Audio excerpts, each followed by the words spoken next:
Hey everyone, welcome to Two Car Pros. Today I'm going to show you exactly how to change a heater blend door for a 2008 Chevrolet Impala. This blend door is usually the one that goes out. This is usually the one that makes that horrible clicking sound in this car, and it's not so bad to replace. I'm going to show you exactly how to do it. With all that way, let's jump in. Oh, that's an annoying noise, and it's coming right from the passenger footwell, which means it is probably a blend door actuator. So the first thing we're going to do is open the glove box and take a look inside. Right here and right over there are basically the limiters for the glove box. So just lift up a little bit on them on the glove box and just push down both sides until both of these two tangs come out, and then the glove box will just kind of flap open for you. So I turn the car back on and I have identified which one it is. It's definitely this one, and I can tell because I can feel it thumping underneath my fingers. So right there's our temperature actuator. And that was our noisy guy. So what I'm going to do is unplug it with my little right angle or a hook tool. The safety's right here. And we can just unplug that, work it off like that, get that out of the way.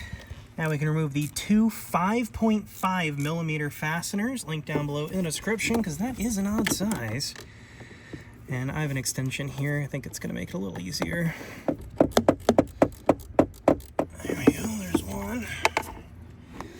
Super fun. Second one. There we are. Not too bad.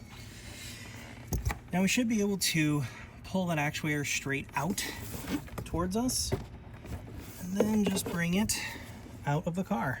So I popped open the casing and you can see right there, hello, this 2 or 3 teeth are totally missing off of this gear.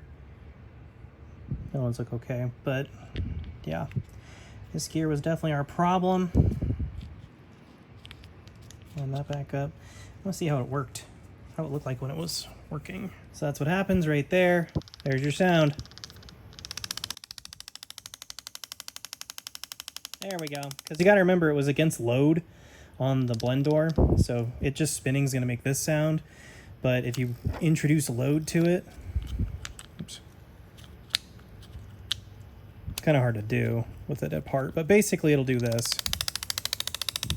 because those teeth are broken, and then it's okay, comes around, pop, pop, pop, pop, pop, pop, pop, pop. So eventually it'll get back on track and stop. But yeah, basically this is our problem. The motor's totally fine, but the gear not so happy. Yeah. So now we're ready to put our replacement unit on, and the link for one of these is down below in the description. They're very inexpensive.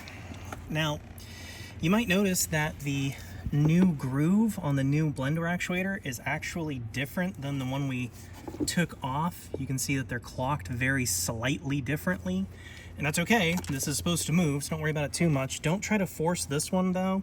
However, you can reach in there and move this one just fine. So what I like to do is just kind of put it on a little bit, get it to where it's going to be kind of in the ballpark, and then put it on, and then you can just rotate it back a little bit. It's okay. So that's what I'm gonna do.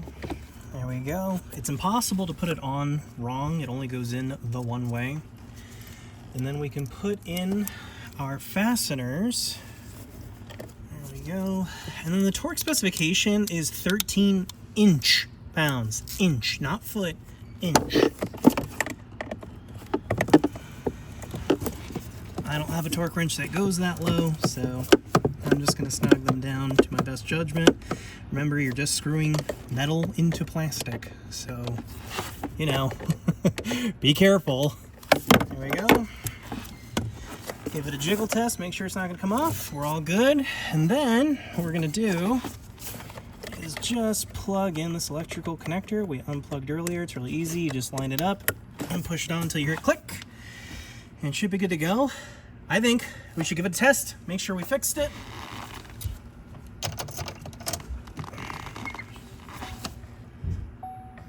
Yay! That's the first time this car hasn't clicked incessantly in a few months, so that's nice. And then to put the glove box back, it's really easy. You just slap it up like that. All done.